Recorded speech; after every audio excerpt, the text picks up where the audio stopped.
Alright guys, hey, how's it going? My name is Natalie Moyano and this is my fitness education presentation.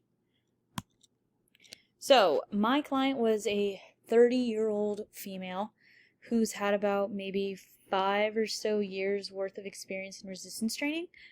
She's played water polo all of her life, up until like college area. So she's always been active. But she's never really had a very detailed program with like periodization and all that stuff, okay? So, like I said, she's never done an assessment. So we did a health movement assessment, which was the FMS test, which was a functional movement screen. And the point of that was to point out her weaknesses in areas of compensation. So like I said before, she is more advanced, but she did deal with some stability issues and some tightness, especially in the hips and the shoulders. During all that, you could kind of tell a little bit with some of the balance was off and stuff like that. So we were able to point that out. When she was doing that deep squat, she had a tendency to lean a little bit more towards the left. But other than that, she scored fairly high on it. So mobility, range of motion, flexibility is all looking pretty good. And so I did incorporate overhead-based exercises and ones that challenge her balance a little bit more into that program, just so she can get a little bit more of a challenge aspect, because like I said, she's advanced. So I just wanted to make that program a little more difficult for her so that she could get the results that she wanted. Now, periodization. So my client's goal was to lose about 3% body fat. She had already lost about 30 pounds within those 5 years that she's been doing strength training. She was always kind of pretty much up and down. She did the whole, let's do cardio, let's lose a bunch of weight, and then we stop eating right, we go all the way back up, and then you have that issue where it's just that roller coaster effect. So she had all that. And then she started getting into strength training. That's when she really started seeing all these results. But now she's kind of almost like plateaued in a sense. So that's where we're starting out right now, is in her little plateau. She wants to lose maybe like 5 pounds more, but in all honesty, her biggest thing is just her body fat. She's at 22 or 23% right now, so she just wants to lose 3%. So what I did is I broke it down to, in those 2 mesocycles, because they're 8 weeks, was 1.5% in that first one, and then 1.5 in that second one, while maintaining her strength throughout that entire program. The focus of it was a full body. So I took a lower body and an upper body split approach, while incorporating. So basically it was like 2 days of upper body, 2 days of lower body, 2 days of a cardio. So like I said, she wants to keep her strength. So each session we did start with a strength power-based exercise to maintain her strength and keep comfortability along, with adding cardio sessions to help her lean out. Like I said, really big on strength training. So I just wanted to give her something that she was really comfortable with. In that way she can feel like she still like can progress from there. I did have her training 6 days a week, since she was used to training 4 to 5 days a week, and her sessions range from 60 to 90 minutes, with intensity ranging from body weight to 100%. So like with her strength, I think I had it at about like ranging anywhere from like 65 to like 95% of her maximal effort. Then in that HIIT training area, I had her go from like legit like 0 to 100% in some parts. And then more on that muscle endurance was like ranging from like 30 to like 65 to 70%, 75% of her maximal effort. And the mesocycles did have similar exercises. So what I did is, in that first mesocycle, I pretty much just like went like stuff that she was pretty accustomed to, but just kind of changed it up a little bit. And then in the second one, I took each exercise from that one and just kind of like bumped it up. So let's say I had her do like a back squat. We're going to try doing an overhead back squat in that second mesocycle. So literally it was just more of an intense version of each exercise that I had in that first mesocycle in that second mesocycle, just to really work on the really stability issues that she had, and like I said, maintaining that strength. So the periodization model, that was a combination of traditional model with nonlinear variations, when it came to the muscle endurance based exercises, but the strength based exercises followed a traditional approach. So it's really just like a combination of the two. Yeah, like I said, because she's experienced, I really just wanted to really mix it up for her, because she doesn't really not do cardio, really just her thing is strength training.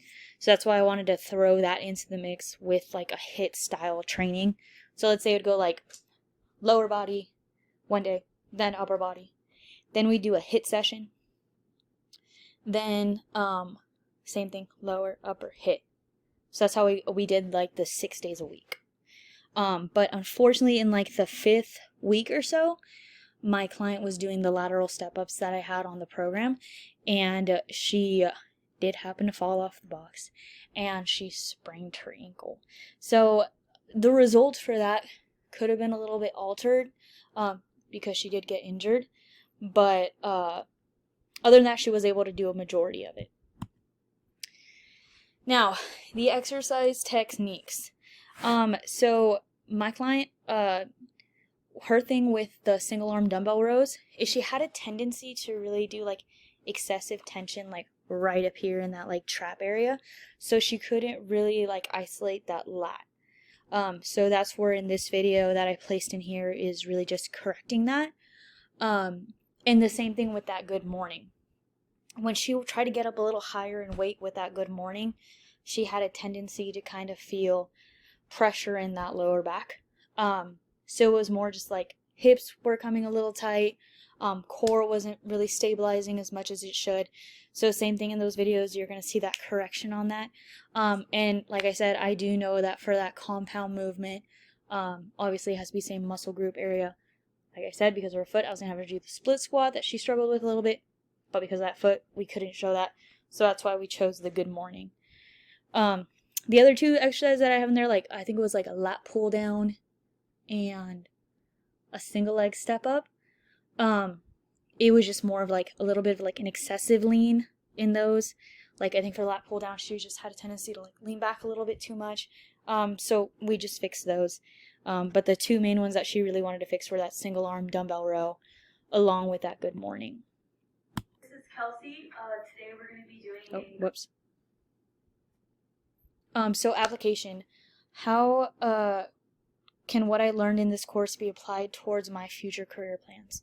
Honestly, what I learned in this course was I could apply it to my current plans, because obviously I'm still working, obviously with coronavirus, got held up a little bit, but I'm a personal trainer over at 24, so I am like applying everything that I've learned in this class more into what I'm currently doing. But for future career plans, definitely doing that in I really like more of the educating factor of it, just because I feel like people, once they're getting educated, as opposed to like me telling them like, hey, do such and such, eat such and such, they won't really grasp it as much as if like it'll have a greater impact if I'm actually teaching them like, hey, like this is the benefits of you doing all these workouts. It'll increase flexibility, mobility, less pain, increased range of motion, things like that. Same thing with that nutrition. So I feel like the educating part, which what I learned here, will definitely help me a little bit more. And it's this course just kind of showed me that I really just need to focus on more educating of my clients, as opposed to really explaining like what their bodies can do. What areas do need improvement?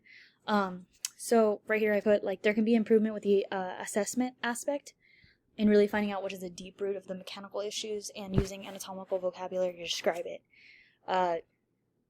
That's something that I need to work on, is more using anatomical terms, just because I like to simplify things for people, just so they can understand it more. But learning in this class, I can do the same thing while still using that proper terminology, and just kind of, I guess, going more in depth with what is wrong in those mechanical issues when people are training. So I guess just more like figuring out what is wrong in a more in-depth way when, so let's say someone's doing a squat or a push-up or whatever it may be, just being a little bit more in-depth with that technique. And how I do this is I will continue to study and learn as much as I can, finding out, like, let's say I see somebody who has like a slight like for Kelsey, slight lean in that squat. Why? What is the mechanical issues that are causing that? If I just kind of start studying a little bit more, finding out what's causing these things, I think it's going to benefit me a little bit more.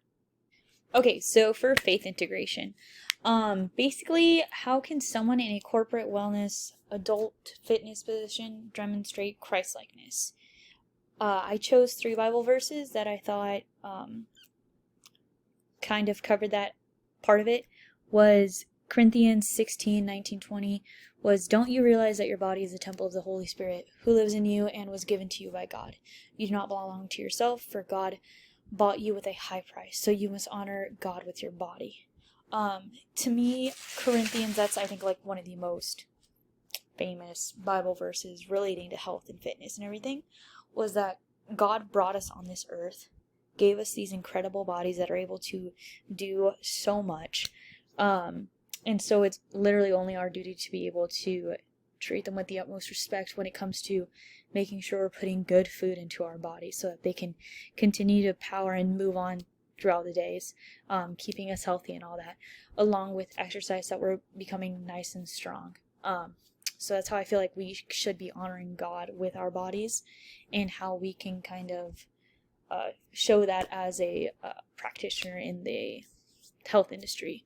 Another one was Ephesians chapter 4, 15-16 was, speaking the truth in love, we will in all things grow up into him who is the head, that is Christ.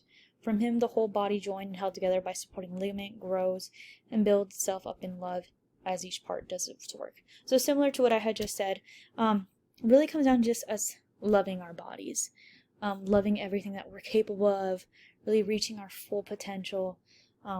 Like I said, mainly done through nutrition, fitness, honestly, spiritual, mentally. I feel like honestly fitness plays a huge role in that mental aspect as well. It really just kind of gives us like whole fitness, like I said, with physically, mentally, spiritually, all of that.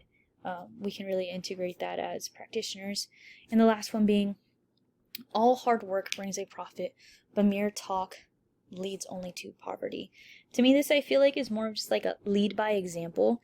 People will kind of follow in that, into where you put that hard work to, like I said, the fitness, nutrition, all that aspect.